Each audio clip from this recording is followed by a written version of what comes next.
Batalha Espiritual Augustus Nicodemos Lopes. 4 princípios bíblicos para se entender a batalha espiritual. Introdução. As igrejas históricas do mundo todo têm sido desafiadas nestas últimas 3 décadas a dar respostas às ênfases de um movimento dentro das suas fileiras que ficou conhecido como movimento de batalha espiritual. O nome em si já sugere do que se trata. É um movimento cuja ênfase maior é na luta da Igreja de Cristo contra Satanás e seus demônios. Conflito este de natureza espiritual, quanto aos métodos, armas, estratégias e objetivos. Esse crescente interesse em círculos evangélicos por Satanás, demônios, espíritos malignos, e o misterioso mundo dos anjos, corresponde ao surto de misticismo atual. Um interesse crescente no mundo nos dias de hoje pelos anjos maus e bons, e pelo oculto. Mas não somente no mundo, dentro da própria igreja cristã assistimos o crescimento vertiginoso da busca pelo miraculoso e sobrenatural, na esteira do neopentecostalismo. Por neopentecostalismo quero dizer aqueles movimentos surgidos em décadas recentes, que são desdobramentos do pentecostalismo clássico do início do século, mas que abandonaram algumas de suas ênfases características e adquiriram marcas próprias, como ênfase em revelações diretas, curas, e particularmente uma maneira de encarar a realidade espiritual. Esse movimento é caracterizado por uma leitura das Escrituras e da realidade sempre em termos da ação sobrenatural de Deus. Deus é percebido somente em termos de sua ação extraordinária. Assim, para o neopentecostal típico, Deus o guia na vida diária através de impulsos, sonhos, visões, palavras proféticas, e dá soluções aos seus problemas sempre de forma miraculosa, como libertações, livramentos, exorcismos e curas. A doutrina que caracteriza, mais que qualquer outra, as igrejas evangélicas no Brasil hoje, é a crença em milagres. É claro que não estou dizendo que crer em milagres seja errado. O que estou dizendo é que, na hora em que a crença em milagres contemporâneos e diários passa a ser a característica maior da igreja evangélica, algo está errado. A hermenêutica sobrenaturalista do neopentecostalismo representa um desafio para uma das doutrinas típicas da tradição reformada, que é a providência de Deus. Partindo das Escrituras, os reformados usam o termo providência para se referir à ação de Deus, pelo seu Espírito, agindo no mundo através de pessoas e circunstâncias da vida para atingir seus propósitos. Esses meios não são intervenções miraculosas ou extraordinárias de Deus na vida humana, mas simplesmente meios naturais secundários. Os calvinistas reconhecem que Deus intervém miraculosamente neste mundo, mas sempre em regime de exceção. Normalmente, ele age através dos meios naturais. O neopentecostalismo, por enfatizar a ação sobrenatural e miraculosa de Deus no mundo, a qual não negamos, diga-se, acaba por negligenciar a importância da operação do Espírito Santo através de meios secundários e naturais. Essa negligência torna-se mais séria quando nos conscientizamos que o Espírito normalmente trabalha através de meios secundários e naturais para salvar os pecadores. Acredito não ser difícil de provar que a esmagadora maioria dos cristãos foram salvos através de meios naturais, como o testemunho de alguém, a leitura da Bíblia, a pregação da palavra, e não através de intervenções miraculosas e extraordinárias, como foi a conversão de Paulo. Como resultado do sobrenaturalismo neopentecostal, as igrejas reformadas por ele afetadas tendem a considerar os meios naturais como sendo espiritualmente inferiores. Um bom exemplo é a tendência de considerar o tomar remédios como falta de fé por parte do crente adoentado. Um outro resultado é a diminuição da pregação do Evangelho como meio de salvação dos pecadores, e a ênfase na realização de como meio evangelístico. Assim, a obra do Espírito na igreja e no mundo através dos meios naturais secundários é negligenciada, com graves e perniciosos efeitos nas vidas dos que abraçam a cosmovisão neopentecostal. As consequências desta maneira de ver a realidade espiritual são sérias para a área do conflito da igreja contra as hostes das trevas, pois a concebe apenas em termos do sobrenatural, negligenciando o ensino bíblico de que Satanás procura atingir a igreja de Cristo através da carne e do mundo, meios que não são necessariamente sobrenaturais. Conquanto devamos dar as boas-vindas a todo e qualquer movimento na igreja que venha nos ajudar a melhor nos preparar para enfrentar os ataques das hostes malignas contra a igreja, este movimento polêmico tem trazido algumas preocupações sérias a pastores, estudiosos e líderes evangélicos do mundo todo, não somente das igrejas evangélicas históricas, como até mesmo de igrejas pentecostais clássicas. Mesmo organizações internacionais, como o Comitê de Lausanne para Evangelização Mundial, têm expressado suas preocupações com os ensinos deste movimento. Numa declaração do seu grupo de trabalho feita em 1993, em Londres. Existem várias razões para essa preocupação. Uma delas é que o movimento, onde tem ganhado a adesão de pastores e comunidades, tem produzido um tipo de cristianismo em que a atividade satânica se tornou o centro e mesmo a razão de ser da existência destes ministérios e igrejas. Nestes casos, embora geralmente as doutrinas fundamentais da fé cristã não tenham sido negadas, há exceções, elas são, via de regra, relegadas a plano secundário, desaparecendo do ensino e da liturgia. O que resulta é um cristianismo distorcido, deformado, onde doutrinas como a salvação pela fé somente, mediante o sacrifício redentor, único e expiatório de Cristo. A doutrina da pessoa de Cristo, sua mediação e ofícios, e doutrinas como a da queda, da depravação do homem, da santificação progressiva mediante os meios de graça, são negligenciadas. Não é que estas igrejas e os proponentes do movimento neguem necessariamente estes pontos, mas certamente não lhes dão a ênfase necessária e devidas, que recebem nas próprias Escrituras. O fato é que o movimento tem produzido o surgimento de novas igrejas, e mesmo denominações, cujo ministério principal é a expulsão de demônios e a libertação de crentes e descrentes da opressão demoníaca a todos os níveis, espiritual, moral e física, bem como geográfica, estrutural e social. Mas não somente isto, as ideias e práticas difundidas pelo movimento têm se infiltrado nas igrejas históricas, cativando muitos dos seus pastores, oficiais e membros. O objetivo desse capítulo é apresentar alguns princípios bíblicos pelos quais os evangélicos em geral, e presbiterianos em particular, poderão orientar sua compreensão acerca de tema tão atual e polêmico. A necessidade de base bíblica. A melhor maneira de abordarmos assuntos polêmicos é colocá-los dentro de seus contextos maiores. Se tivermos a visão do todo, poderemos com mais exatidão entender suas partes. Por exemplo, uma pessoa que tenta achar um endereço numa cidade simplesmente procurando as placas com o nome das ruas pode acabar desorientada e perdida. Se ela, porém, tiver um mapa, que lhe dá uma visão mais ampla da área onde ela se encontra, e mostra as ligações entre as ruas, poderá mais facilmente encontrar seu destino. Da mesma forma, quando colocamos o tema do confronto da igreja com as hostes das trevas dentro de um contexto maior, e percebemos as ligações com outras áreas teológicas, podemos melhor entendê-lo. Em termos do conhecimento teológico global, o assunto não pertence a uma área somente. Quando falamos da polêmica entre salvação pela fé ou pelas obras, facilmente identificamos que o assunto pertence à área de soteriologia, ou seja, o estudo da salvação, uma área da enciclopédia teológica. Se tivermos uma boa compreensão dos princípios e fundamentos que orientam a soteriologia, poderemos mais facilmente entender tudo o que está envolvido nessa polêmica. Mas a luta entre a igreja e Satanás não se enquadra em uma área somente, muito embora a demonologia bíblica, que por sua vez é um departamento da angelologia, o estudo dos anjos bons e maus certamente seja a principal área afim. O fato é que os ensinos e práticas levantam questões sérias relacionadas com diversas áreas do nosso conhecimento de Deus. Quando, por exemplo, alguns dos defensores do movimento falam de Satanás como se fosse um poder independente, autônomo e livre para fazer o mal neste mundo, está indiretamente entrando na área que trata dos decretos de Deus e da sua maneira de governar o mundo. Ainda, quando alguns revelam possuir informações extra-bíblicas sobre o mundo invisível dos anjos e demônios, como por exemplo, o nome de determinados demônios e os locais geográficos onde supostamente habitam, está entrando na epistemologia, ou teoria do conhecimento. Essa área trata do modo pelo qual conhecemos as coisas ao nosso redor, inclusive o acesso humano ao conhecimento do mundo espiritual invisível, onde habitam e atuam os seres espirituais como anjos e demônios. Semelhantemente, quando todo tipo de mal que existe no mundo, quer moral ou circunstancial, como doença, dor, desemprego, etc., é atribuído aos demônios, levanta-se a antiga discussão acerca da origem dos males e sofrimentos neste mundo presente. E quando é dito que os cristãos podem ser possuídos por um espírito maligno, ou ficar demonizados, para usar um termo mais em voga, estamos de volta à soteriologia, ou seja, qual a situação dos salvos diante dos ataques de demônios, e entramos também na cristologia, indagando qual a relação entre a obra vitoriosa e consumada de Cristo e a atividade satânica no presente.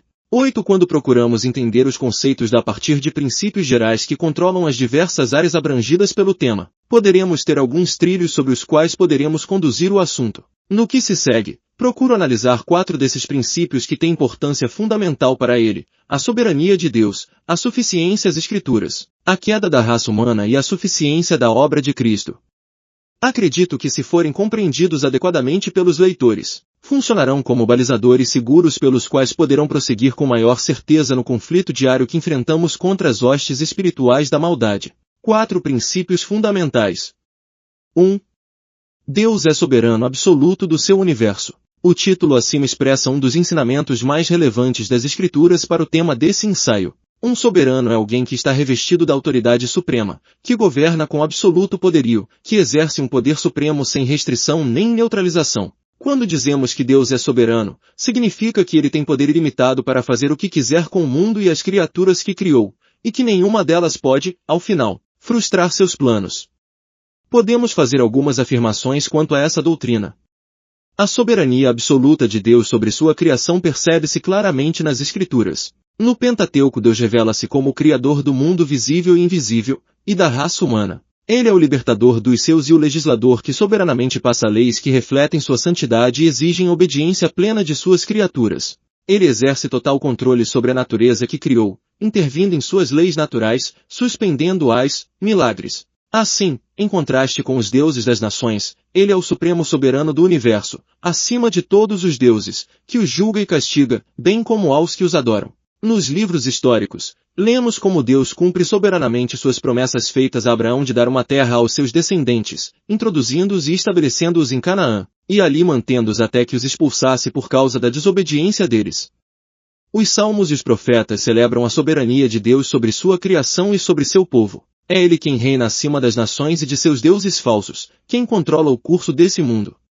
Nele seu povo sempre pode confiar e depender. O mesmo reconhecimento encontramos nas Escrituras do Novo Testamento. Na plenitude dos tempos Deus envia soberanamente seu Filho, e dá testemunho dele através de milagres poderosos, ressuscitando de entre os mortos. Esses eventos, bem como os que se seguiram na vida dos apóstolos e da Igreja nascente, ocorreram como o cumprimento da vontade de Deus. Esse ponto vemos claramente nos Evangelhos e no livro de Atos, a morte e a ressurreição de Jesus. Atos 2:23, bem como a oposição contra a Igreja Atos 4:27 e 29, são simplesmente o cumprimento da soberana vontade divina, acontecendo como cumprimento das Escrituras. Para os apóstolos, as profecias feitas no Antigo Testamento governavam o decurso da história da Igreja. Assim, o derramamento do Espírito, Atos 2:17 e 21, a missão aos gentios 13:47, a entrada dos gentios na Igreja 15:16 e 18, a rejeição de Cristo por parte dos judeus 28:25 e 27. Todos esses eventos e outros mais são vistos pelos autores do Novo Testamento como atos redentores de Deus na história. No livro de Atos encontramos claramente o conceito de que a vida da Igreja foi dirigida por Deus. A cada etapa do progresso missionários, Deus intervém para guiá-la, através da atuação do Espírito. Atos 13.2, 15.28, 16.16, Anjos Atos 5.19, 20, 8.26, 27.23, Profetas Atos 11.28, 20 de novembro de 12, e às vezes o próprio Senhor Atos 18.9, 23.11. A presença dos sinais e prodígios realizados em nome de Jesus através dos apóstolos e de pessoas associadas aos apóstolos. Atos 3.16, 14.3, 19.11, atestava que era o próprio Deus que levava avante a história da Igreja 15:04. A soberania de Deus é ensinada no conceito de reino de Deus, mas é o conceito bíblico do reino de Deus que melhor expressa a soberania de Deus sobre o universo que formou. Tal conceito está presente em toda a Bíblia e mesmo estudiosos renomados têm insistido em que é o conceito central das Escrituras, do qual se derivam todos os demais. Para colocá-lo de maneira simples e sucinta, significa o domínio supremo de Deus sobre suas criaturas, mesmo as que se encontram em estado de rebelião aberta contra ele. Embora na época presente Deus permita que essa rebelião permaneça, já tem determinado o dia em que será conquistada e quando então reinará tendo tudo e todos sujeitos debaixo do domínio de seu Filho. 1 Coríntios 15, 2.23-28. O domínio de Deus se estende no presente sobre as ações e vidas de suas criaturas, sem que isso represente uma intrusão na liberdade delas em escolher e decidir moralmente. Ao final, porém, a vontade do Rei prevalecerá sobre todas elas, sem que nenhuma delas possa acusá-lo de determinista. A Igreja sempre reconheceu o ensino bíblico sobre esse ponto. Os autores da Confissão de Fé de Westminster exprimiram o conceito da soberania de Deus de forma muito adequada. Eles escreveram que existe apenas um Deus vivo e verdadeiro, que é um Espírito puríssimo, infinito em seu ser e em seus atributos, invisível, imutável, amoroso, misericordioso, gracioso, paciente, imenso, incompreensível, todo-poderoso, santíssimo, livre e totalmente absoluto, fazendo todas as coisas de acordo com sua santíssima vontade e de acordo com o seu querer justo e imutável. Eles ainda acrescentaram que Deus possui em si mesmo toda a vida, glória, bem-aventurança, e que é suficiente em si mesmo, e que não precisa de nenhuma das criaturas que fez, que ele exerce o mais soberano domínio sobre elas, para através delas, para elas e sobre elas, fazer o que lhe agradar. A ele é devido, da parte de anjos e homens, ou qualquer outra criatura, a adoração, o serviço e a obediência que ele assim requerer. Uma das evidências bíblicas que citam é que foi do agrado desse Deus soberano escolher os que para a salvação, e destinar os rebeldes para o castigo eterno. Mateus 11.25,26, Romanos 9.17,18,21,22. 2 Timóteo 2 2.19,20, Judas 4, 1 Pedro 2:8. A tradição reformada, seguindo o ensino de Agostinho, entende o ensino bíblico sobre a soberania de Deus em termos absolutos. Agostinho considerava que os planos de Deus não podiam ser obliterados, nem sua vontade obstruída ao final. Calvino, similarmente, concebia a soberania de Deus como o poder determinante do universo, ao mesmo tempo em que insistia que a responsabilidade dos seres morais não era aniquilada. Veja, por exemplo, o que ele escreveu nas Institutas, no capítulo Resumo da Vida Cristã. Nós não somos de nós mesmos, nós somos de Deus. Para ele, então, vivamos ou morramos. Nós somos de Deus. Para ele, então, dirijamos cada parte de nossas vidas. Nós não somos de nós mesmos, então, até onde possível, esqueçamo-nos de nós mesmos e das coisas que são nossas. Nós somos de Deus, então, vivamos e morramos para ele. Romanos 14:8. E deixemos a sua sabedoria presidir todas nossas ações. Não quero com isso dizer que outras linhas teológicas não reconheçam o ensino bíblico sobre a soberania de Deus. Na verdade, creio que teólogos em geral, de qualquer orientação doutrinária, estão prontos a reconhecer o ensino bíblico sobre esse assunto. Apenas destaco que, na minha opinião, foram os reformadores e os puritanos que mais coerentemente entenderam e enfatizaram a soberania de Deus sem com isso detrair da responsabilidade das criaturas moralmente responsáveis, como os homens e os anjos, bons e maus, e Satanás, entre esses últimos. O próprio Satanás está debaixo da soberania divina.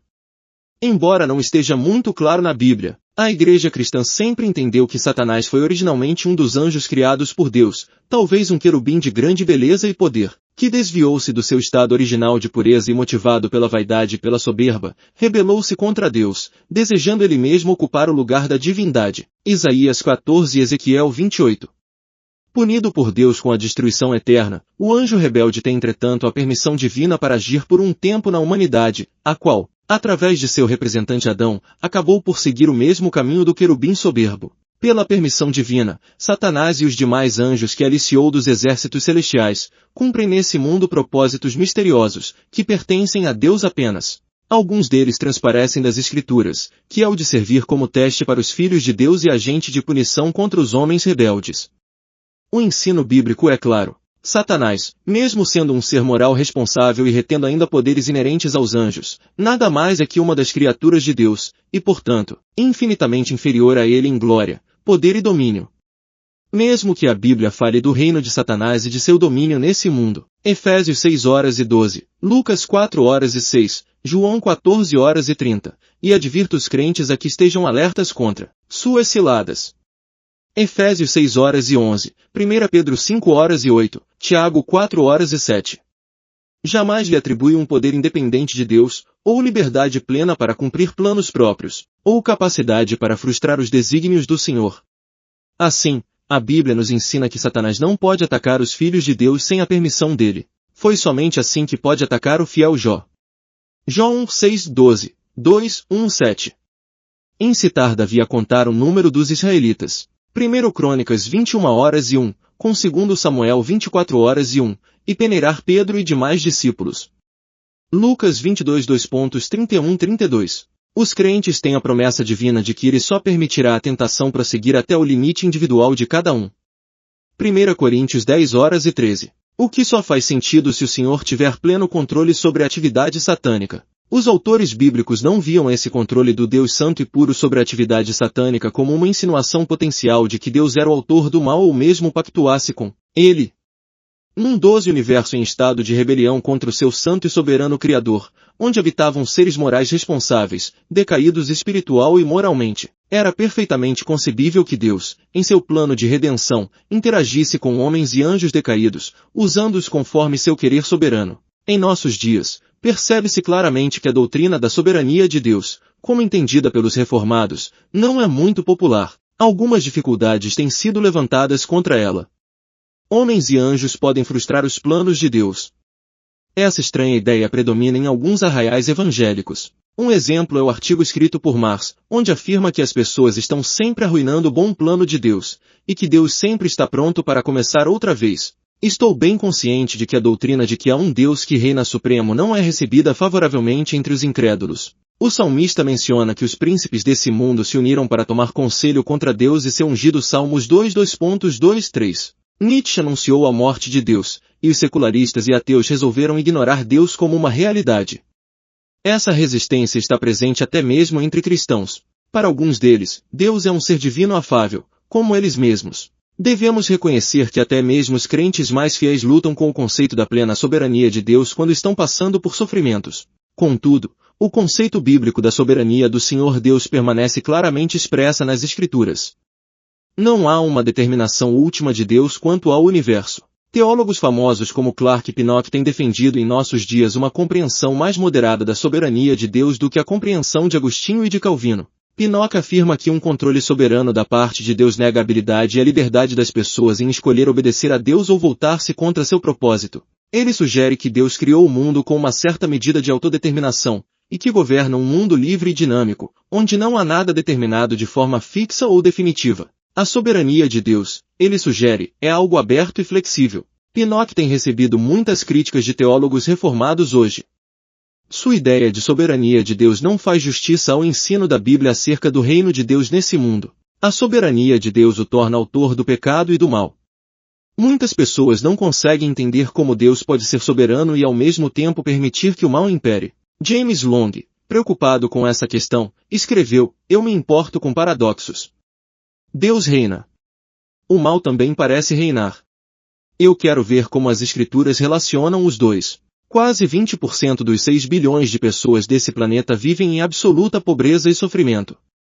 A fé cristã deve ter uma boa explicação para isso, se é que vai fazer sentido para eles. Sem querer fazer de Deus o autor do mal, e sem querer menosprezar o sofrimento desses milhões de pessoas, ouso dizer que a Bíblia tem, de fato, uma solução para esse problema. Possivelmente, a melhor maneira de entender como os autores bíblicos, em especial do Novo Testamento, abordaram esse ponto, é tomarmos conhecimento do que eles ensinaram acerca das duas eras. Enquanto que os gregos tinham uma ideia da história como se movendo em círculos, uma repetição sem fim dos eventos, e portanto, algo sem sentido, sem controle, sujeito ao acaso e ao capricho dos deuses, os judeus tinham um conceito linear da história. A história, para eles, se dividia em duas partes: o Olom Azé, a era presente, em que Israel estava sofrendo debaixo do domínio de seus inimigos, e o Olom Abá, a era vindoura. O mundo por vir, quando Israel seria libertado pelo Messias de seus inimigos, se tornaria o centro do mundo, e Deus seria adorado e reconhecido por todas as nações pagãs.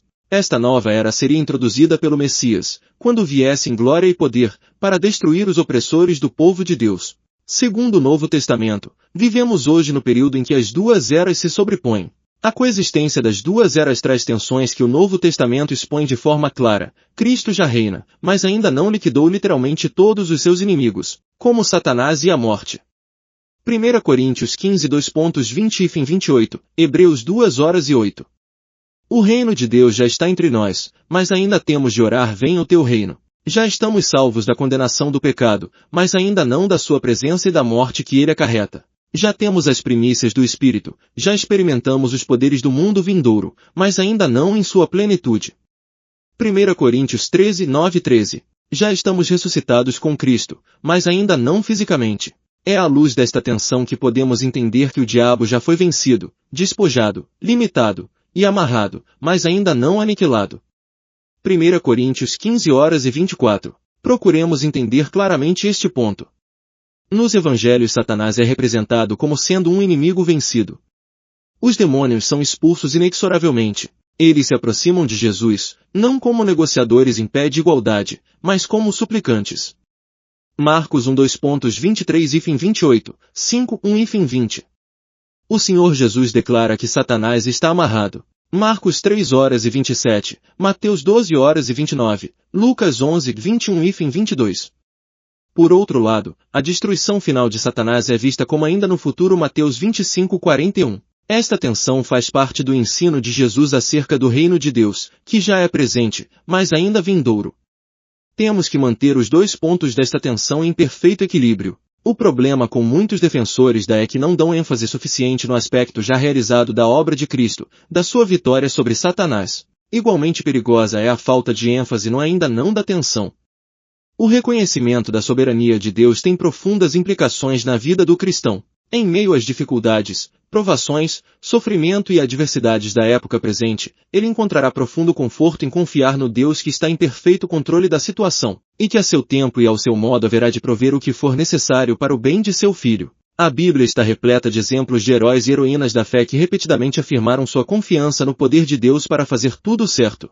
Segundo J. Adams, a soberania de Deus é a verdade última e definitiva que satisfaz as necessidades humanas. 14. Quando essa doutrina não é corretamente entendida e aplicada, duas consequências igualmente perniciosas se seguem. Uma é a frustração em vez de resignação humilde. Os que aplicam a doutrina da soberania de Deus inconsistentemente e de forma superficial acabam caindo no louvar a Deus apesar de tudo. Em vez de uma submissão voluntária e paciente à vontade do soberano e amoroso Senhor do Universo, desenvolvem um espírito de rebeldia e ingratidão. E a outra tendência é esquecer a responsabilidade pessoal. Essa última tendência ataca especialmente os calvinistas. Mas o entendimento correto da soberania de Deus pode trazer ao aflito e deprimido muita paz e esperança, pois lhe assegura que existe ordem e propósito para todas as coisas. Um bom exemplo disso é o famoso batista calvinista Charles Spurgeon. Ele padeceu durante toda a sua vida no ministério de gota e artrite, e a profunda depressão causada por essas doenças. Segundo John Piper, o segredo de sua perseverança foi entender a depressão como parte do plano de Deus para sua vida. Sua confiança inabalável na soberania divina evitou que ficasse amargurado com Deus, e habilitou-o a perceber que Deus estava usando o sofrimento para derramar ainda mais abundantemente o poder de Cristo através de seu ministério, e prepará-lo para ser ainda mais frutífero. Quando as pessoas perdem a soberania de Deus de vista, acabam por exagerar os poderes de Satanás e a sua liberdade para fustigar e afligir os crentes. Acabam por perder a paz, a alegria e a liberdade para servir ao Senhor livremente. Portanto, reconhecer que Deus é soberano absoluto do universo que criou, nos permite entender o ensino bíblico sobre a da perspectiva correta. 2. As coisas de Deus só podem ser conhecidas pelas Escrituras. Esse segundo ponto é de importância crucial para nosso entendimento da. Ele trata da suficiência das Escrituras quanto ao conhecimento que precisamos ter acerca de Deus, da sua vontade, suas promessas, e do misterioso mundo celestial, onde invisivelmente se movimentam os anjos e os demônios. Há dois aspectos que precisamos destacar aqui. A exclusividade da Escritura. A Bíblia é a única fonte adequada e autorizada por Deus pela qual obter informações acerca das coisas espirituais e que pertencem à salvação. Portanto, ela exclui qualquer outra fonte.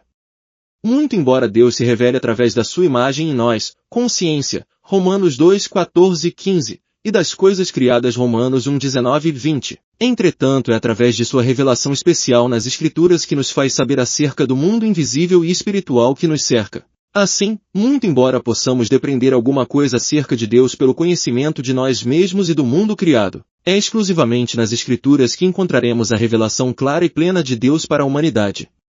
A suficiência da Escritura. A Bíblia traz todo o conhecimento que precisamos ter nesse mundo, para servirmos a Deus de forma agradável a Ele, e para vivermos alegres e satisfeitos no mundo presente. Mesmo não sendo 15 uma revelação exaustiva de Deus e do reino celestial, a Escritura entretanto é suficiente naquilo que nos informa a esse respeito. Aplicando ao tema do nosso ensaio, isso implica duas coisas. 1. A única fonte autorizada que temos para conhecer o misterioso mundo angélico onde se movem anjos e demônios é a Bíblia. Mesmo que existam muitos conceitos e ideias acerca dos demônios, advindas da superstição popular, da crendice e de experiências pelas quais as pessoas passam, é somente nas Escrituras que encontramos conhecimento seguro acerca de Satanás e de sua atividade nesse mundo. Ela é singular e exclusiva. 2. A Bíblia contém tudo o que Deus desejava que conhecêssemos a respeito de Satanás. O ensino que ela nos oferece sobre os demônios e suas atividades é suficiente para que possamos estar sempre prontos para resistir às suas investidas e para ajudar as pessoas que se encontram cativas por eles. Ou seja, tudo o que precisamos saber para travarmos uma guerra espiritual contra as hostes espirituais da maldade está revelado nas páginas da Escritura, e isso inclui conhecimento das ciladas astutas do diabo e a maneira correta de procedermos diante delas. A Bíblia é nosso manual de combate espiritual. Ela nos revela o caráter de nosso inimigo, suas intenções e artimanhas, e de que modo podemos ficar firmes contra suas ciladas. Assim, os estudiosos costumavam escrever demonologias bíblicas que nada mais eram que uma sistematização do ensino das Escrituras acerca de Satanás, seus anjos, e sua atividade nesse mundo.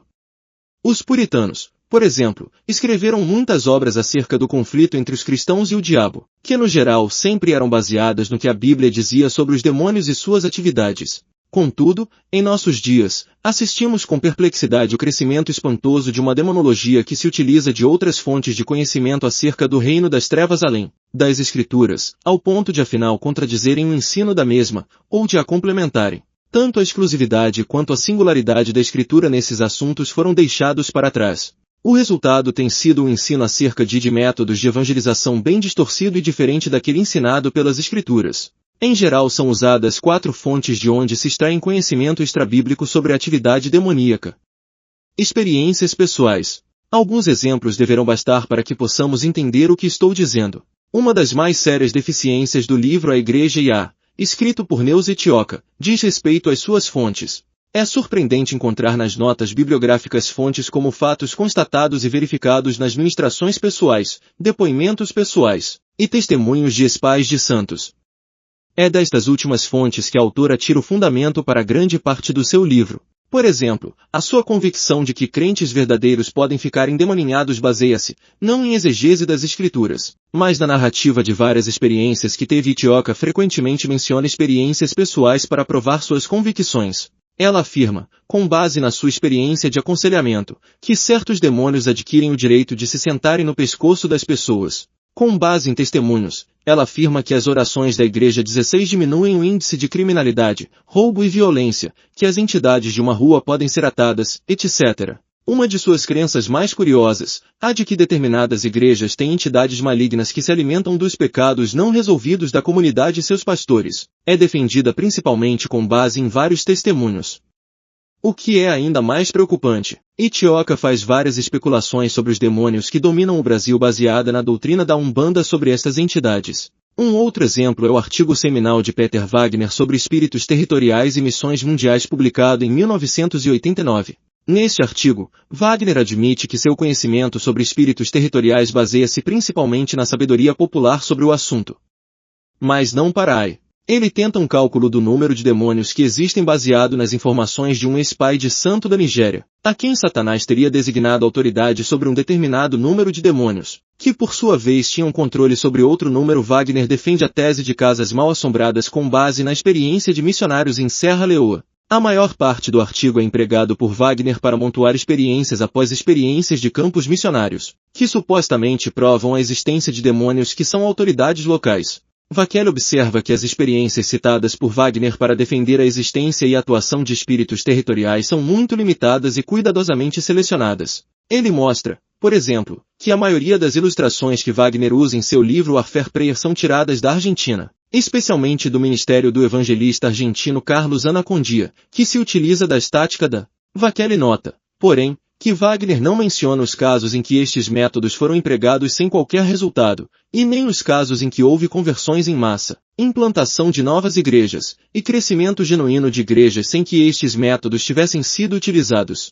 Por deixar de mencionar que outras igrejas e missões, que não há de Anacondia, estão tendo o mesmo resultado, Wagner deixa de fornecer uma informação importante para que o leitor julgue os métodos de Anacondia dentro do contexto argentino global. Revelações dos próprios demônios. A uma certa altura do seu artigo já mencionado, Wagner menciona 6 potestades mundiais que estão imediatamente abaixo de Satanás na hierarquia satânica, cujos nomes são Damião, Asmodeu, Mengueles, Arius, Belezebu e Nosferatus. Estes demônios e seus nomes, segundo Wagner, foram descobertos por Rita Cabezas, que fez pesquisas extensas sobre a hierarquia satânica, usando métodos que Wagner prefere não citar, mas que estão relacionados com o Ministério de Psicologia e Libertação de Cabezas, e com revelações divinas que ela recebeu através de palavras de conhecimento. Não é difícil, para quem lê as obras de Rita Cabezas, perceber qual o método que ela usa para descobrir os mistérios da hierarquia satânica. Em seu último livro, Desmascarado São Paulo, Renascer, 1996, Cabezas narra longos diálogos que teve com demônios, falando através de pessoas endemoninhadas, os quais não somente lhe revelaram seus nomes, como também lhe deram 17 informações sobre outros demônios. Ela afirma que não é correto basear sua teologia no que demônios dizem, mas acrescenta: tenho a impressão que aquele demônio dizia a verdade. P216. Esse é apenas um exemplo. Nos ensinos e práticas do movimento há muitas outras informações sobre os demônios adquiridas pelo mesmo método. Pesquisas psicológicas. Uma outra fonte extrabíblica utilizada para se obter conhecimento sobre o mundo espiritual são as pesquisas científicas. Mais conhecimento sobre os sintomas da possessão demoníaca em contraste a distúrbios mentais tem sido buscado através desse método. Estudiosos na área de psicologia pastoral têm publicado relatórios onde procuram distinguir a possessão demoníaca de doenças mentais pela observação e análise em seus consultórios médicos. A Bíblia narra diversos casos de possessão demoníaca, mas nos oferece pouca informação acerca dos seus sintomas. No geral, os autores bíblicos não estão interessados na psicologia desses casos, e os narram apenas do ponto de vista teológico, para mostrar o poder libertador de Deus através de Cristo, e sua soberania sobre o reino das trevas. Devemos obter toda a ajuda que pudermos para diagnosticar as verdadeiras causas do sofrimento das pessoas. Nesse sentido, pesquisas assim são bem-vindas. Mas, não é fácil distinguir entre possessão demoníaca e distúrbios mentais. O Senhor Jesus e os apóstolos não tinham qualquer dificuldade em saber quem era o que, mas gozavam de uma posição especial que não nos parece ser a mesma dos cristãos em geral. Muito embora os cristãos tenham discernimento espiritual, é patente que muitos erros e abusos têm ocorrido nessa área, por parte de pastores, conselheiros e obreiros em geral, especialmente nos chamados ministérios de libertação.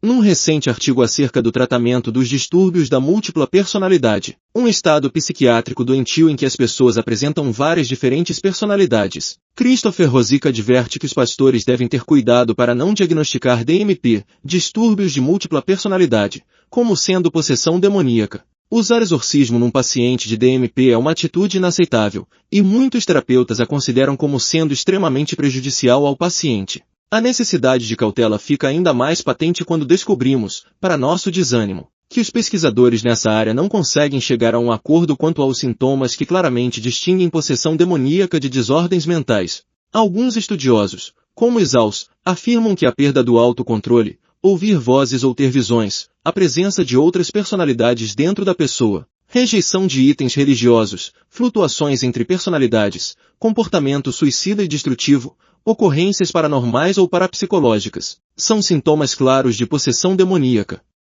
Geralmente apontam para abuso sexual na infância como sendo uma das portas de entrada dos demônios. Rosick, por outro lado, identifica um passado de abuso sexual, ouvir vozes dentro da cabeça, comportamento anormal do qual o paciente não se lembra, tratamentos anteriores que não funcionaram, comportamento autodestrutivo, depressão e dor de cabeça severa, como sintomas de DMP. Afirma ainda que o doente típico de DMP pode ter até 18 mesmo 14 personalidades distintas. Não é meu objetivo nessa parte do estudo entrar no assunto da possessão demoníaca. Apenas quero mostrar que andamos em terreno escorregadio quando tentamos obter conhecimento acerca do mundo espiritual usando outras fontes que não a revelação divina. Conceitos pagãos sobre demônios.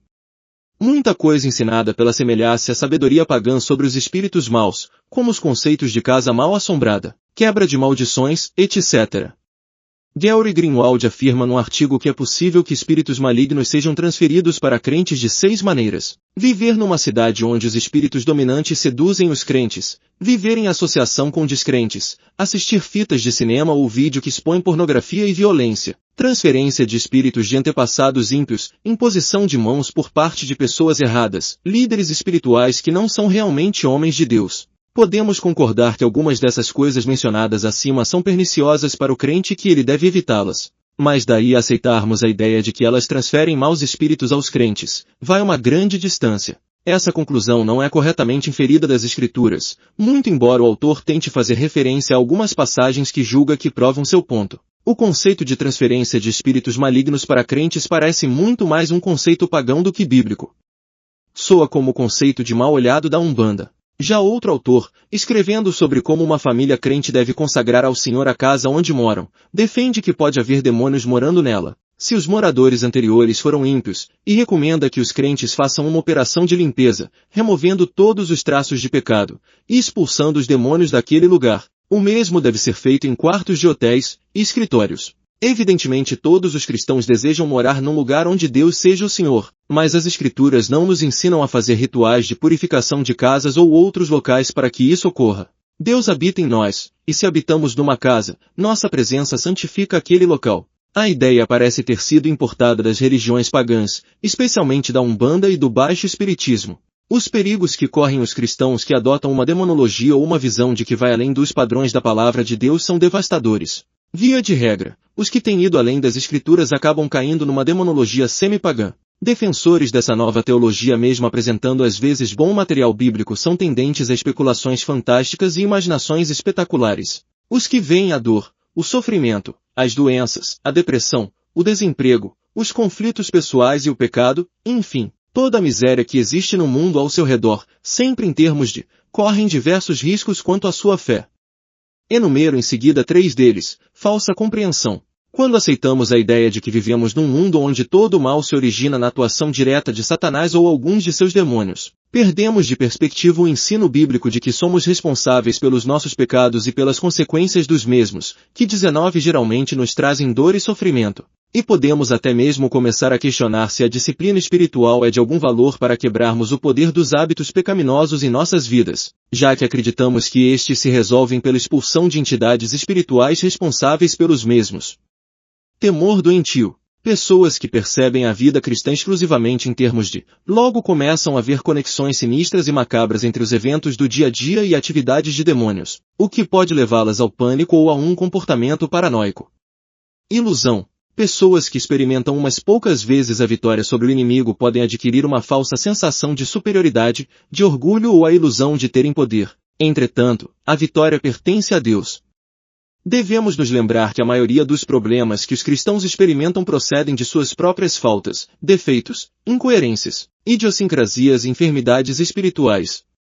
Não estou negando que Satanás usa essas coisas para prejudicar nossas vidas, apenas destacando que elas têm origem em nossa natureza decaída. Se porém permanecermos confiantes na exclusividade e na suficiência do ensino da Escritura e permanecermos firmes no que ela nos ensina, poderemos entrar no combate espiritual perfeitamente equipados e tendo a perspectiva correta do que está acontecendo. Esse é um princípio fundamental que devemos manter a todo custo quanto ao tema da 3. O homem é um ser decaído e debaixo do justo juízo de Deus. Um terceiro princípio fundamental para colocarmos o assunto na perspectiva correta é lembrarmos do verdadeiro estado da humanidade diante de Deus. Creio que na raiz de uma demonologia defeituosa e inadequada, como abraçada pelo moderno movimento encontra-se uma visão incorreta acerca da extensão dos efeitos do pecado na natureza humana e do estado do homem diante de Deus. Em outras palavras, falta o conceito bíblico de que o homem é um ser decaído moral e espiritualmente debaixo do justo juízo divino. Uma das grandes disputas durante a Reforma Protestante versou sobre a natureza e a extensão do pecado original. Ele afetou Adão somente, ou todo o gênero humano? A vontade do homem decaído é ainda livre ou escravizada ao pecado? No século V Pelágio havia debatido ferozmente com Agostinho sobre este assunto. Agostinho mantinha que o pecado original de Adão foi herdado por toda a humanidade e que, mesmo que o homem caído retenha a habilidade para escolher, ele está escravizado ao pecado e não pode não pecar. Por outro lado, Pelágio insistia que a queda de Adão afetara apenas Adão, e que se Deus exige das pessoas que vivam vidas perfeitas, ele também dá a habilidade moral para que elas possam fazer assim. Ele reivindicou mais adiante que a graça divina era desnecessária para a salvação, embora facilitasse a obediência. Agostinho teve sucesso refutando Pelágio, mas o pelagianismo não morreu. Várias formas de pelagianismo recorreram periodicamente através dos séculos. Lutero escreveu um livro A Escravidão da Vontade em resposta à víntima diatribe de Erasmo, onde o mesmo defendia conceitos pelagianos. Lutero acreditava que Erasmo era um inimigo de Deus e da religião cristã por causa do ensino dele sobre o pecado original. Embora nem sempre houvesse total concordância entre os cristãos, o ensino defendido por Agostinho, Calvino, Lutero, puritanos e teólogos reformados mais modernos, representou durante muito tempo o pensamento da maioria dos evangélicos. Atualmente, conceitos bastante similares aos de Pelágio parecem terem conseguido prevalecer entre os protestantes de maneira geral. Mas, a teologia reformada continuando afirmando que o pecado de Adão trouxe gravíssimas consequências aos seus descendentes. As duas principais são essas, como se segue, a corrupção da natureza humana. Com esse termo se queria indicar a degeneração, perversão, depravação ou decadência espiritual e moral a qual a raça humana ficou sujeita após o pecado de seus primeiros pais, Adão e Eva. O pecado maculou a personalidade humana de tal maneira, que o homem é mais inclinado a praticar o mal que o bem. O primeiro casal, criado puro e inocente, após experimentar o pecado, já exibia sinais da corrupção interior. Cada um tentou justificar seu erro colocando a culpa no outro e afinal em Deus. Gênesis 3, 10, 13. Depois disso, a história de seus descendentes é uma triste história de violência. Gênesis 4 horas e 8. Poligamia. Gênesis 4 horas e 19. Soberba e vingança. Gênesis 4 horas e 23. E imoralidade. Gênesis 13 horas e 13. 18 2.20 e fim 21. Apesar de ainda existir algum bem nesse mundo, e isso somente pela graça de Deus, as pessoas sempre estão pensando em fazer coisas erradas. Gênesis 6 horas e 5. A descrição dada pelo salmista é estarrecedora. Todos se tornaram imorais e fazem coisas horríveis. Não há uma só pessoa que faça o bem. Todos se desviaram do caminho certo e são igualmente maus. Não há mais ninguém que faça o que é direito. Não há ninguém mesmo. Salmos 14, 1, 3. O Senhor Jesus, ao explicar de que forma o homem se torna verdadeiramente impuro, apontou para o coração do homem como a fonte de toda sorte de impureza moral e espiritual. É do coração que vêm os maus pensamentos que levam ao crime, ao adultério e às outras coisas imorais. São os maus pensamentos que levam também a pessoa a roubar, mentir e caluniar. São essas coisas que fazem alguém ficar impuro. Mateus 15, 19 e 20.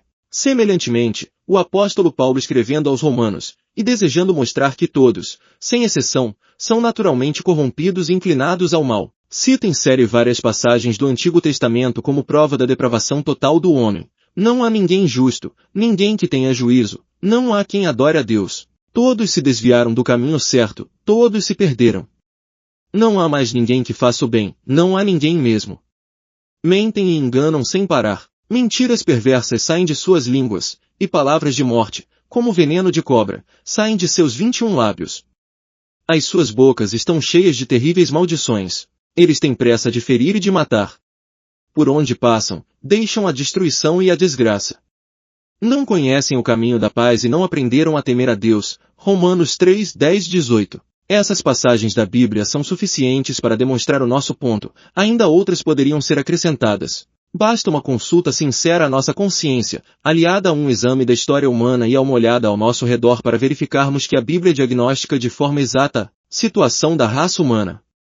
Mesmo quem não abraça o ensino bíblico sobre a corrupção inata ao ser humano, não pode deixar de perceber como ela macula todas as instituições sociais. Escreveu Shakespeare, se as propriedades, títulos e cargos não fossem fruto da corrupção, e se as altas honrarias se adquirissem só pelo mérito de quem as detém? Quantos, então, não estariam hoje melhor do que estão? Quantos, que comandam, não estariam entre os comandados? Existem algumas ressalvas importantes a serem feitas para evitarmos uma falsa compreensão desse ensinamento. Segue-se 4 delas.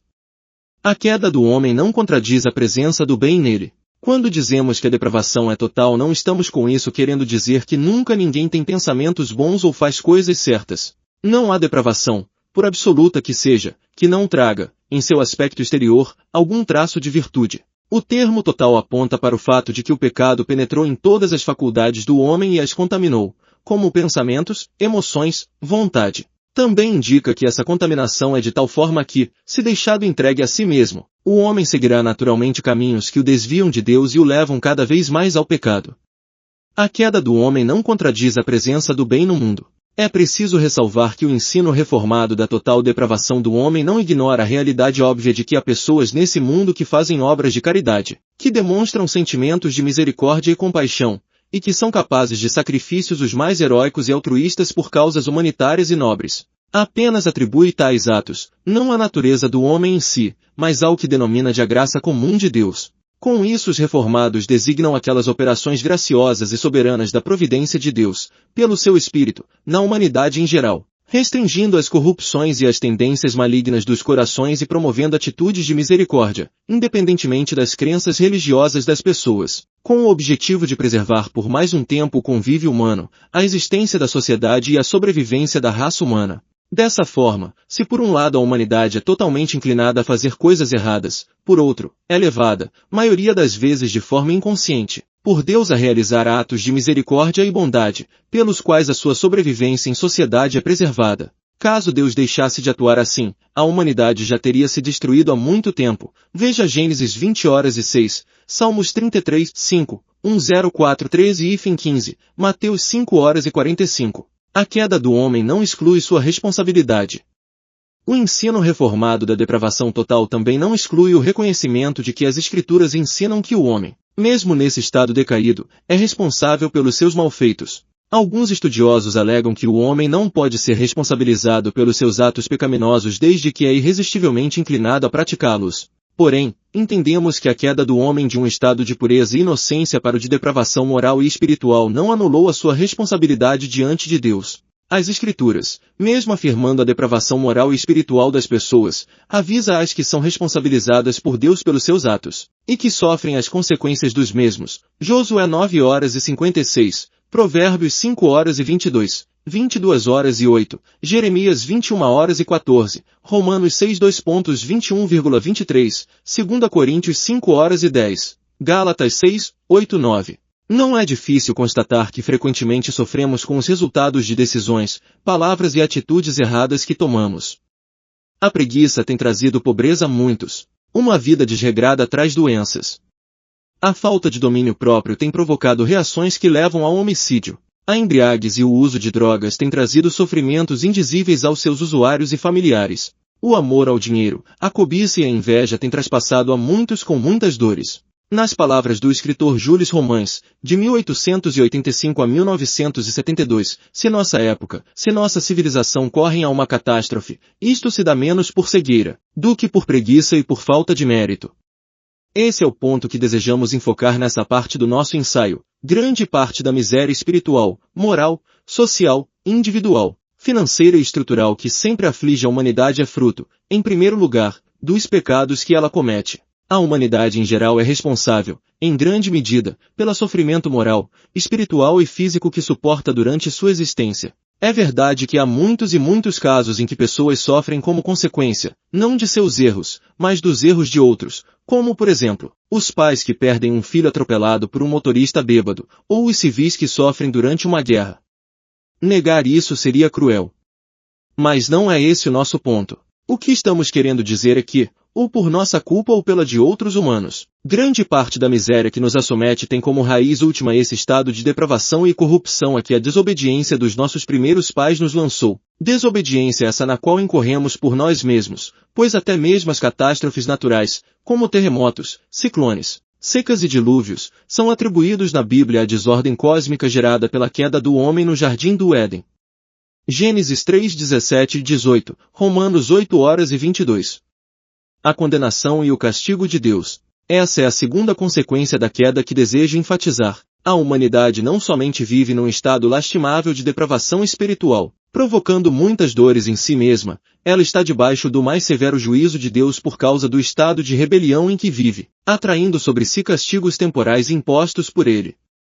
As Escrituras declaram abertamente que Deus, mesmo tendo reservado para o futuro as penas eternas merecidas pelos pecadores impenitentes, aqui e agora já impõe castigos temporais aos mesmos. As Escrituras nos dão inúmeros exemplos dos castigos temporais de Deus sobre o pecado do homem. A 23 começar com os castigos impostos ao primeiro casal no Éden, Gênesis 3, passando pelo dilúvio, Gênesis 6:8, a confusão das línguas, Gênesis 10, e a destruição de Sodoma e Gomorra, Gênesis 13:17, a Bíblia nos deixa muito claro que, aqui e agora, no presente tempo em que vivemos, Deus está executando, mesmo que parcialmente, juízos sobre os homens pecadores. Esses juízos por vezes tomam a forma de flagelos físicos. Deus disse por intermédio de Moisés que castigaria os israelitas com toda sorte de misérias temporais em caso de desobediência. O catálogo de sofrimentos em Deuteronômio 28 é impressionante. Diminuição do patrimônio. Versículo 18. Doenças contagiosas, infecções, inflamações e febres. Versículo 21-22. Pragas. Versículo 22. Secas. Versículo 23. Tumores, chagas, úlceras e coceiras. Versículo 27. Cegueira. Versículo 28-29. Fracasso financeiro e escravidão. Versículo 29.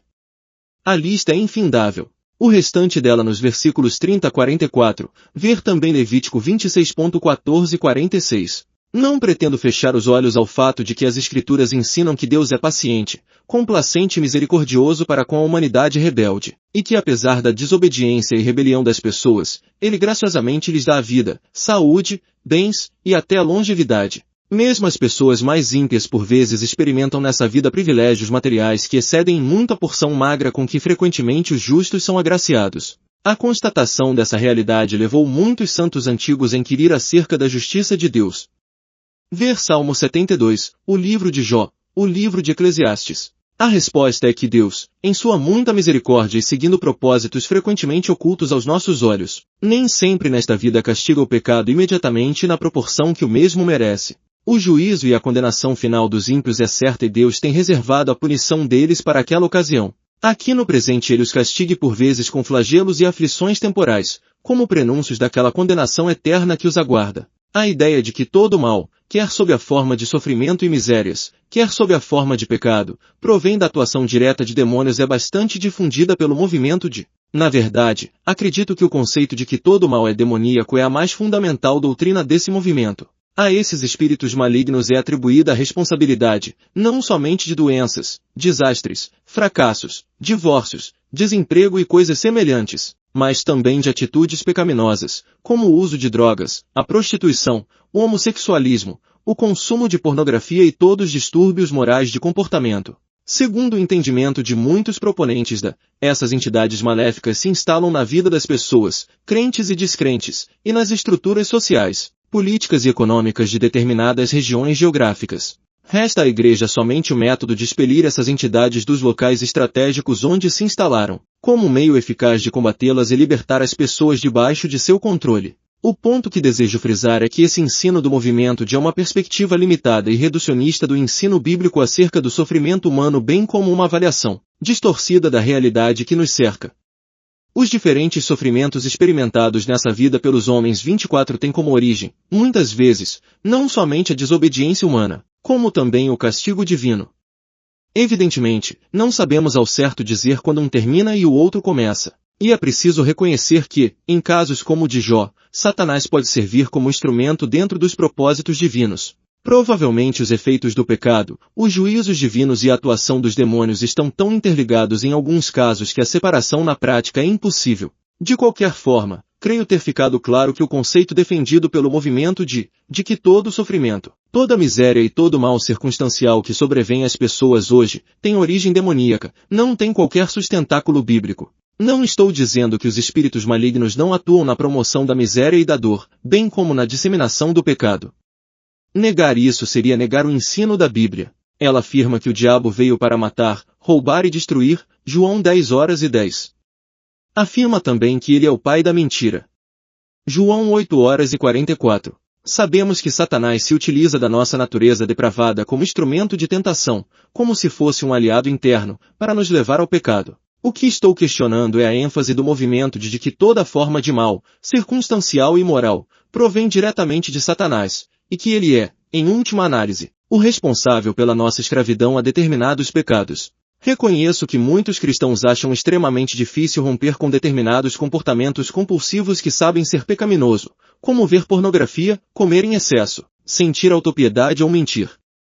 Estou também pronto a admitir que Satanás procura levar as pessoas a permanecer escravas desses hábitos e padrões pecaminosos. Questiono, porém, a ideia de que tais crentes não conseguem se livrar porque estão debaixo do poder de um determinado espírito maligno que os levam a pecar sempre que esses demônios assim o desejem. Questiono essa ideia porque creio estar claro nas Escrituras que o homem é corrompido o suficiente para atrair sobre si sofrimentos e aflições, decorrentes de seus próprios atos, sem que nenhum demônio esteja necessariamente envolvido. A ideia de que todo comportamento compulsivo é decorrente de demonização é um diagnóstico inadequado e abre portas para soluções inadequadas. A Bíblia também ensina, como vimos, que Deus é o autor de males e sofrimentos que envia sobre os ímpios, e mesmo, sobre seus filhos, para corrigi-los. Com isso não estou, nem por um segundo, sugerindo que Deus é o autor do pecado, ou que seja, no mínimo, cúmplice do mesmo. Quando começamos a ir além da Escritura, e responsabilizamos o diabo por todo o mal que ocorre nesse mundo, corremos alguns riscos. Perdermos de vista o ensino bíblico acerca da queda e depravação do homem. Num artigo crítico contra os ensinos de Peter Wagner e demais proponentes do movimento de Mike Vakele acusa a teologia do movimento de ser pobre, descuidada e inferior, pois apresenta uma perspectiva inadequada do ensino bíblico acerca da queda do homem. Satanás, continua Vakele, é visto como operando primariamente através de instituições políticas, econômicas e religiosas. Uma vez que seu poder sobre esses 25 sistemas é quebrado, as pessoas prontamente se converterão a Cristo. Mas esse ensino, diz Vakele, está em completo desacordo com o ensino bíblico de que o coração do homem é endurecido, teimoso e rebelde. Esse ensino de Wagner e de outros tende a justificar os pecados dessas pessoas e sua recusa em submeter-se a Cristo. Perdermos de vista o ensino bíblico acerca da responsabilidade pessoal de cada indivíduo pelos atos que comete.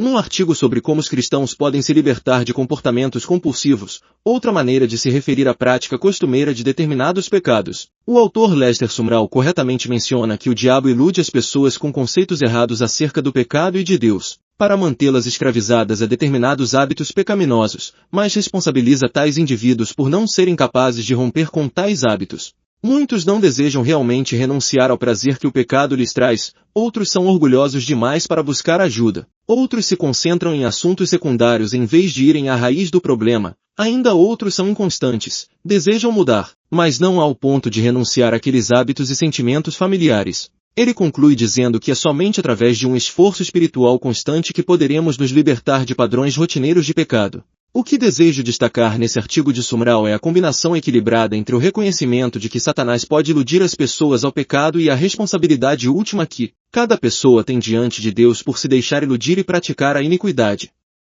Infelizmente, essa última ênfase tem faltado em muitas das publicações defendendo-a. A tendência geralmente é resolver o problema da escravidão ao pecado em termos de expulsão de demônios supostamente responsáveis pelos mesmos, em vez do emprego dos meios bíblicos como a disciplina espiritual, como mencionado no artigo de Sumrall. Perdermos de vista o ensino bíblico de que devemos resistir ao pecado. É importante observar que nem sempre é fácil distinguir entre os problemas comuns da vida e ataques de espíritos malignos. A dificuldade aumenta quando descobrimos que a Bíblia menciona que, além de Satanás, somos ainda tentados pela carne, pelo mundo e pelas circunstâncias adversas dessa vida. O que muitos defensores da parecem não perceber é que a maioria dos nossos problemas, dificuldades e sofrimentos diários se originam da combinação entre nossa bagagem de miséria humana básica, predisposições genéticas, ambiente familiar, deficiências pessoais, e nossas tendências pecaminosas, amargura, ira, raiva, egoísmo. O mundo e o diabo completam o quadro, interagindo entre si para criar situações de conflito, que são por vezes tão complexas, que não conseguimos classificá-las claramente. O que é mais interessante em tudo isso, é que as Escrituras oferecem aos crentes uma maneira padrão de agir nessas circunstâncias. Seja qual for a origem, ou origens, do conflito, submeter-se a Deus, arrepender-se dos pecados, e resistir ao diabo,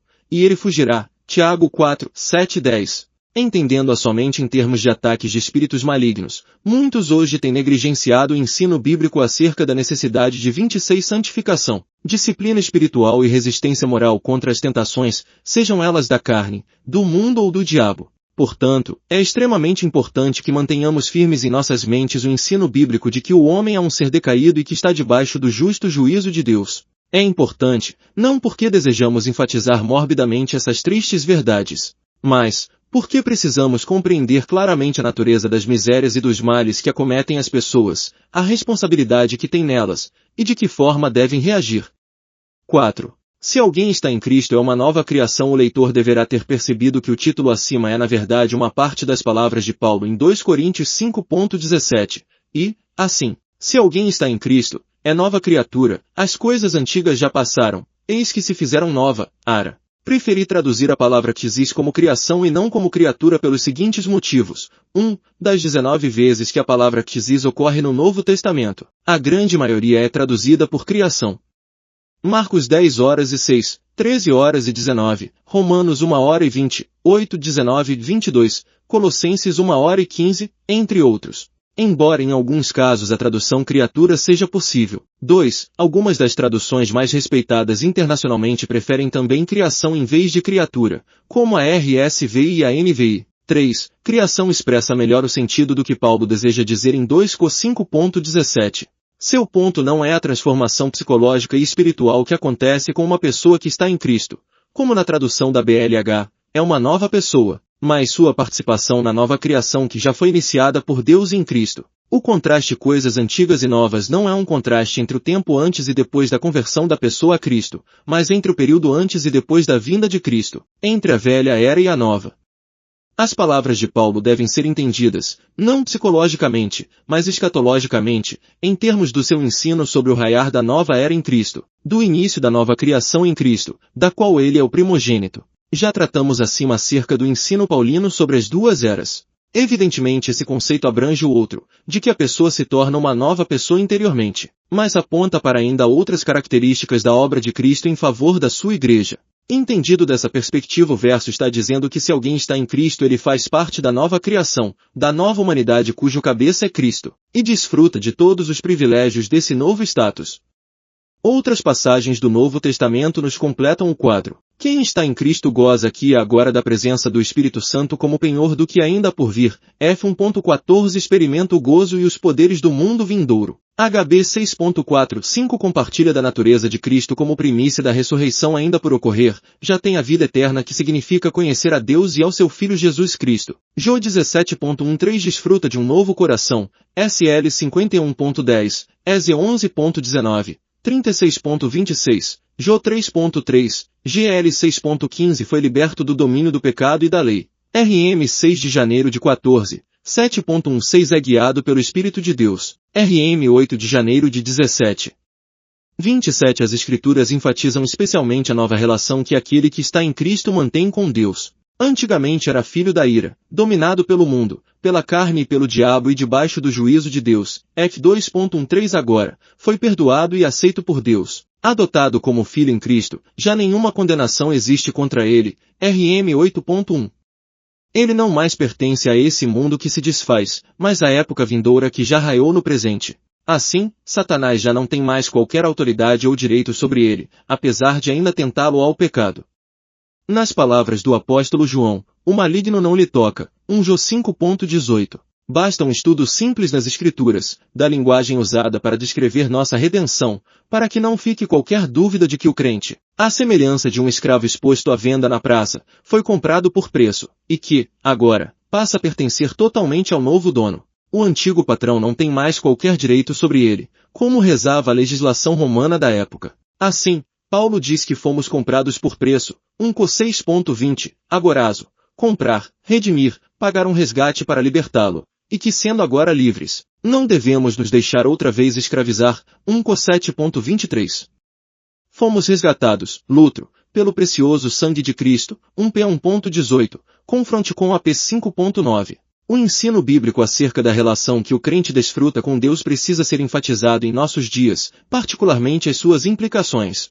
A julgar por muito do que é dito por defensores do movimento de quanto à atuação e ao poder dos espíritos malignos na vida dos crentes, falta-lhes uma visão e uma compreensão mais exata quanto ao ensino do Novo Testamento sobre o ser nova criatura, ou melhor, nova criação bem como quanto às implicações desse ensino para... Há pelo menos dois ensinamentos que acabam por minimizar a eficácia da obra de Cristo, que são a demonização de crentes verdadeiros e a necessidade de quebrar maldições.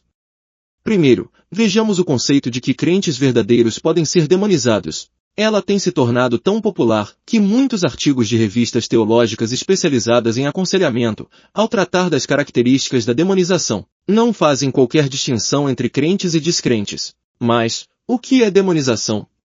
É importante entendermos bem o que querem dizer quando empregam esse termo. Há 4 coisas que definem bem esse conceito. Demonização é diferente de possessão demoníaca. Frank Peretti, pastor licenciado da Assembleia de Deus e autor do best-seller de 1998 Esse Mundo Tenebroso, um cristão não pode ficar possuído por um demônio, mas pode ser demonizado. Não somente Peretti, mas muitos líderes do movimento seguem a mesma distinção, como por exemplo, no Brasil, Gilberto Piquerin. Em seu livro Guerra Espiritual ele acusa os tradutores da versão King James de terem colocado a igreja na direção errada ao traduzir o termo grego daimonisomai e seus cognatos, por possessão demoníaca, tradução também adotada pela Almeida. A expressão possessão demoníaca e mesmo endemoninhamento, segundo Piquerin, implica na posse por parte de Satanás da vida e do destino de uma pessoa. Nesse 28 caso, só há duas opções, ou alguém está possuído por um espírito maligno, ou não está. Demonização é um fenômeno parcial. O ponto defendido é que existem graus diferentes em que uma pessoa, mesmo um crente, está debaixo do controle e influência de Satanás. Daí a preferência pela tradução demonizado ou endemoninhado, pois expressa a ideia de que uma pessoa, mesmo um crente, pode ter alguma área de sua vida debaixo do controle parcial de um ou mais demônios, sem necessariamente estar possesso por eles. Povlison, em sua crítica descreve este conceito fazendo um paralelo entre a personalidade humana infestada em diversas áreas por demônios e o disco rígido de um computador, onde determinadas áreas estão infectadas com um ou mais vírus. Portanto, muitos defensores negariam que um crente pode ficar possesso de um espírito imundo, mas afirmam que ele pode ficar demonizado, isto é, com alguma área de sua vida debaixo do controle de um ou mais demônios. Na verdade, vão ao ponto de dizer que não existe possessão demoníaca nem mesmo de incrédulos, o que há é demonização. Portanto, a explicação que dão para um comportamento moral ilícito é de que os demônios do pecado estão entrincheirados no coração humano. A demonização ocorre por causas bem definidas. Aparentemente, eles entendem que a demonização é uma influência maligna na vida de uma pessoa, superior à daquela da tentação, em que um ou mais demônios vêm habitar na pessoa, fazendo-a ficar confusa, incrédula, e especialmente escravizada a determinados hábitos pecaminosos. A pessoa cai vítima desta opressão demoníaca por causa de seus pecados, ou por causa dos pecados de outros contra ela, como por exemplo, a molestação sexual durante a infância. A demonização de um crente verdadeiro pode ocorrer ainda por vários outros motivos. O pecado de seus antepassados, ódio, amargura e rebelião durante a infância, pecados sexuais, maldições e pragas rogadas por outros, e envolvimento com o ocultismo. Tais coisas dão autoridade aos demônios para invadi-las. O mesmo ocorre por causa de maldições hereditárias. Qualquer que seja a causa, os demônios invadem a vida das pessoas e nelas habitam. No caso dos crentes, eles permanecem em constante conflito com o Espírito Santo, que também habita nos crentes. Segundo alguns, estes demônios invasores podem ficar habitando no corpo ou na alma do crente. Demonização e vida em pecado andam juntas. O efeito da demonização de crentes ou descrentes, segundo Murphy, é uma vida em pecado, geralmente nas áreas de práticas sexuais ilícitas, ódio, mágoa, rancor, rebelião, sensação de culpa, rejeição e vergonha. Atração ao ocultismo e ao mundo dos espíritos. Segundo Murphy, o processo de demonização de um crente é geralmente o seguinte: o primeiro demônio invade a sua vida, e abre as portas para que outros venham. Se não forem detectados e expulsos, permanecerão lá, habitando no crente, e gradativamente ganharão controle sobre as suas emoções, até finalmente atingirem o centro de sua personalidade. 29 crentes demonizados não poderão prosseguir sozinhos na vida cristã. Precisam de ajuda de alguém que expulse estas entidades de suas vidas. Embora o conceito de demonização seja uma ótima explicação para os hábitos pecaminosos que escravizam muitos crentes, eles barram algumas dificuldades exegéticas e teológicas. Há pelo menos 4 delas que podemos mencionar. O problema é mais que uma questão de tradução. Mudar a tradução de daimonizomai, possessão demoníaca, para demonização não resolve o problema levantado pela sugestão de que crentes verdadeiros podem se tornar escravos de demônios, mesmo que sejam em apenas algumas áreas morais da sua vida. Embora o último termo traduza de forma mais literal a expressão bíblica, o primeiro expressa melhor o seu sentido. Alguém demonizado está debaixo do controle de um demônio. Existe alguma área de sua vida, ou sua vida toda, que está possuída por aquela entidade. É este o sentido da expressão. Nos casos mencionados nos Evangelhos e Atos, os endemoninhados estavam afligidos por distúrbios, quer mentais ou físicos, paralisia, cegueira, surdez, epilepsia, loucura, confronte com MT 4.24, 8.28, 9.23, 12.22, 15.22. Seus corpos e mentes haviam sido invadidos por demônios. A causa nunca é citada no Novo Testamento. O efeito é que tais pessoas estavam debaixo do controle destes seres, que não somente as afligiam, mas as haviam privado da razão, às vezes da saúde e do controle físico. Nos evangelhos, as atitudes e reações das pessoas demonizadas são atribuídas aos demônios que as invadiram. Ver Mac 3.11, MT 8.31, Mac 1.26, LC 4.35, ET 5.16, et al. Portanto, não é de se admirar que os tradutores, quase que universalmente, têm traduzido o verbo daimonizomai indicando possessão demoníaca. É que se trata da invasão de demônios na vida, no corpo, na mente e na personalidade das pessoas, chegando ao ponto de escravizá-lo a certos pecados e atitudes. Admitir que um crente esteja demonizado é admitir que ele está debaixo do controle de Satanás, cativo à sua vontade, impelido a estas atitudes compulsivas. E portanto, mesmo que a terminologia foi trocada, permanece a questão se um crente pode ter demônios habitando em seu corpo, o qual é igualmente habitado pelo Espírito Santo. O conceito agride textos claros quanto aos privilégios dos crentes. A questão é realmente aguda, pois a Escritura ensina que o crente está sentado com Cristo nos lugares celestiais, acima de todos os principados e potestades, F 1.21-22. O crente está em Cristo, e Cristo nada tem a ver com o maligno, João 14.30. E, naturalmente, o diabo não toca os que são de Cristo, João 5.18, pois o que está no crente, o Espírito Santo, é maior que os espíritos malignos que habitam neste mundo, João 4.4. O pecado é atribuído à natureza decaída do homem. Os demônios denominados pela como sendo demônios da lascívia, do ódio, da ira, da vingança, da embriaguez, da inveja, e assim por diante, não aparecem no Novo Testamento. Estas coisas são, na verdade, as obras da carne mencionadas por Paulo em Gálatas 5.19-21. A solução para estes pecados não é expulsar demônios que supostamente os produzem, mas 30 arrependimento, confissão e santificação. O conceito de crente demonizado, na realidade, em vez de produzir a mortificação da nossa natureza pecaminosa como as Escrituras determinam, CL 3.8, RM 8.13, fornece uma desculpa e uma racionalização para o pecado, as quais a nossa natureza pecaminosa sempre é rápida em usar. Falta a comprovação bíblica da demonização de crentes. Além disto, falta a necessária comprovação bíblica de que podemos e devemos expulsar demônios da vida de crentes verdadeiros. Jesus nunca expulsou demônios de quem era seu discípulo, Maria Madalena, de quem Jesus expulsou 7 espíritos malignos, certamente se converteu naquela ocasião, LC 8.2. Os apóstolos, igualmente, nunca expulsaram demônios de crentes das igrejas locais. O Novo Testamento é absolutamente silencioso a este respeito, silencia igualmente quanto às causas que levaram determinadas pessoas a ficarem demoninhadas. O Novo Testamento apenas descreve o encontro de Jesus e dos apóstolos com pessoas endemoninhadas, mas em nenhum caso revela como o endemoninhamento aconteceu. Se foi por causa de pecados pessoais, pelos pecados de outros, por maldições hereditárias, ou qualquer outros dos motivos alegados pelos proponentes da. Não devemos tentar satisfazer a nossa curiosidade baseados em especulações e experiências pessoais.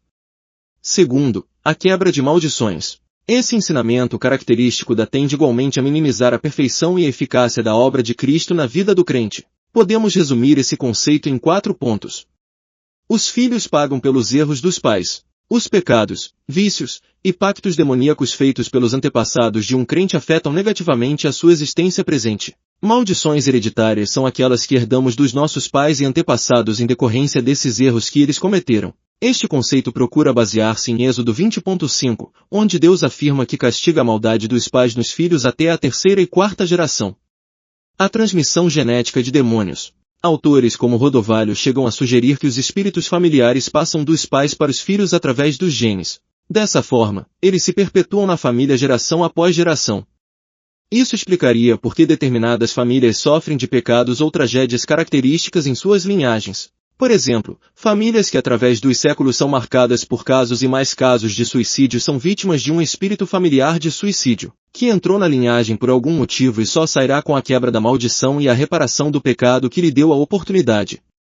O poder abençoador e amaldiçoador das palavras. As pragas, maldições ou palavras mais proferidas diretamente contra nós no presente também têm o poder de nos tornar infelizes, de perturbar nossas vidas. Maldições podem incluir frases dos nossos pais como menino, vai para o diabo que te carregue. Através delas, os demônios recebem autoridade para entrar em nossas vidas e torná-las em miséria, dor e sofrimento.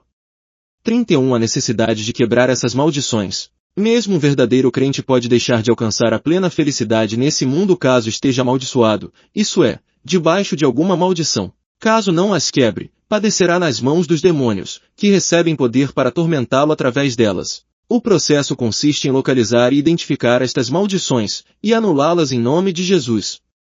A quebra destas maldições o caminho para a libertação. No caso de maldições hereditárias, alguns aconselham que se trace a árvore genealógica da nossa família, procurando identificar as pragas, maldições, pecados e pactos com demônios feitos por eles no passado, para depois anulá-los, quebrando-os e rejeitando-os em nome de Jesus. É verdade que podemos experimentar as consequências dos erros da nossa família. Também é verdade que as palavras podem ser usadas para destruir vidas. É igualmente verdadeiro que devemos rejeitar todas as obras das trevas, cuidar das nossas palavras e não sermos coniventes com os pecados de nossos antepassados e parentes ao nosso redor. Contudo, o ensino de quebra de maldições vai muito além disso. Existem 4 críticas que podemos fazer a ele. Uso parcial da evidência bíblica. Geralmente o texto usado para defender o conceito de que os filhos pagam pelos erros dos pais é Êxodo 20.5, onde Deus ameaça visitar a maldade dos pais nos filhos, até a 3ª e 4ª geração dos que o aborrecem. Entretanto, ensinar que Deus faz cair sobre os filhos as consequências dos pecados dos pais é só metade da verdade. A Escritura nos diz igualmente que se um filho de pai idólatra e adúltero vir as obras mais de seu pai, temer a Deus, e andar em seus caminhos, nada do que o pai fez virá cair sobre ele. A conversão e o arrependimento individuais quebram, na existência das pessoas, a maldição hereditária, um efeito somente possível por causa da obra de Cristo. Este foi o ponto enfatizado pelo profeta Ezequiel em sua pregação ao povo de Israel da época. Leia cuidadosamente Ezequiel 18. A nação de Israel havia sido levada em cativeiro para a Babilônia, e os judeus cativos se queixavam de Deus dizendo os pais comeram uvas verdes, e os dentes dos filhos é que se embotaram. Eze 18.2b, ou seja, nossos pais pecaram, e nós é que sofremos as consequências. Eles estavam transferindo para seus pais a responsabilidade pelo castigo divino que lhes sobreveio, que foi o desterro para a terra dos caldeus. Achavam que era injusto que estivessem pagando pelo pecado de idolatria dos seus pais. Usavam um provérbio da época, que nos nossos dias seria mais ou menos assim: nossos pais comeram a feijoada, mas nós é que tivemos a dor de barriga. Através do profeta Ezequiel, Deus os repreendeu, afirmando que a responsabilidade moral é pessoal e individual diante dele. A pessoa que pecar, é ela quem morrerá, não o seu pai ou a sua mãe. Eze 18.4b, 20. E que pela conversão e por uma vida reta, o indivíduo está livre da maldição dos pecados de seus antepassados. Ver 18.14 e 19. Esta passagem é muito importante, pois nos mostra de que maneira o próprio Deus interpreta, através de Ezequiel, o significado de Êxodo 20.5. Aplicando aos nossos dias, fica 32 evidente que o crente verdadeiro já rompeu com seu passado, e com as implicações espirituais dos pecados dos seus antepassados, quando, arrependido, veio a Cristo em fé. Minimização dos efeitos da obra de Cristo. Essa é a nossa maior preocupação. O apóstolo Paulo nos esclarece que o escrito de dívida que nos era contrário, a maldição da lei, foi tornado sem qualquer efeito sobre nós. Jesus o anulou na cruz. CL 2.13-15, GL 3.13. Ou seja, toda e qualquer condenação que pesava sobre nós foi removida completamente quando Cristo pagou, de forma suficiente e eficaz, nossa culpa diante de Deus. Ora, se a obra de Cristo no Calvário em nosso favor foi poderosa o suficiente para remover de sobre nós a própria maldição da santa lei de Deus, quanto mais qualquer coisa que poderia ser usada por Satanás para reivindicar direitos sobre nós, inclusive pactos feitos com entidades malignas, por nós ou por nossos pais, na nossa ignorância. Basta um estudo simples nas Escrituras, da linguagem usada para descrever nossa redenção, para que não fique qualquer dúvida de que o crente, à semelhança de um escravo exposto à venda na praça, foi comprado por preço, e que, agora, passa a pertencer totalmente ao seu novo senhor. O antigo patrão não tem mais qualquer direito sobre ele, como rezava a legislação romana da época. Assim, Paulo diz que fomos comprados por preço, 1 Cor 6.20, agorais, comprar, redimir, pagar um resgate, termo usado para o ato de comprar um escravo na praça, ou pagar seu resgate para libertá-lo, e que sendo agora livres, não devemos nos deixar outra vez escravizar. 1 Cor 7.23. Fomos resgatados, lutro, pelo precioso sangue de Cristo. 1 P 1.18, confronte com AP 5.9. Quando vivemos à luz da gloriosa verdade de que se alguém está em Cristo é nova criação, não tememos pragas, maldições, encostos, mal-olhado, óleo gordo, despachos, trabalhos. Igualmente vivemos seguros de que não somos amaldiçoados por qualquer dos pecados de nossos pais, tudo foi anulado na cruz. Não estou dizendo que os verdadeiros cristãos gozam de uma imunidade automática quanto à influência de espíritos malignos. É preciso revestir-se da força do Senhor e de toda a armadura de Deus para que possam resistir às astutas ciladas do diabo. Meu objetivo foi deixar clara a importância de abraçarmos o ensino correto sobre a situação daquele que está em Cristo. Saber o que isso significa nos dará os parâmetros corretos para avaliarmos os frequentes relatos de experiências estranhas que ouvimos de evangélicos ao nosso redor, que parecem minimizar ou diminuir a suficiência da obra de Cristo em favor dos que são seus. Conclusão. Meu alvo nesse artigo foi abordar alguns dos principais ensinos do movimento de partindo do contexto doutrinário maior onde o mesmo se encaixa. Analisando os temas maiores que controlam a área de 33 demonologia bíblica, procurei mostrar que muitas das distorções apresentadas pela demonologia do movimento se devem ao fato que ele enfoca determinados ensinos fora dos contextos a que pertencem. Quando analisamos a atuação demoníaca da perspectiva do ensino bíblico sobre a soberania de Deus, a suficiência das Escrituras, a queda do homem e a plena redenção em Cristo, verificamos que não pode se tornar a porta de entrada ou tema dominante de uma teologia ou de uma estratégia missionária adequados para a Igreja de Cristo. Seria reduzir e distorcer o ensino mais completo das Escrituras. Embora reconheçamos que existe um conflito se desenrolando no presente entre a Igreja e as hostes das trevas, temos dúvidas de que o mesmo deva ser o ponto focal da reflexão e da praxis da Igreja de Cristo em nossos dias, visto que está subordinado a muitos outros pontos mais abrangentes e fundamentais. A Igreja deve guiar-se pelos pontos mais centrais do ensinamento bíblico. Através deles colocará na perspectiva correta qualquer novo assunto que surja. Nesse capítulo enumerei 4 desses pontos que controlam, ao meu ver, a compreensão adequada dos ensinamentos a soberania de Deus, a suficiência das Escrituras, a decadência da raça humana e a suficiência da obra de Cristo. Uma vez que esses pontos sejam firmemente defendidos e ensinados, haverá pouco espaço para que os erros penetrem.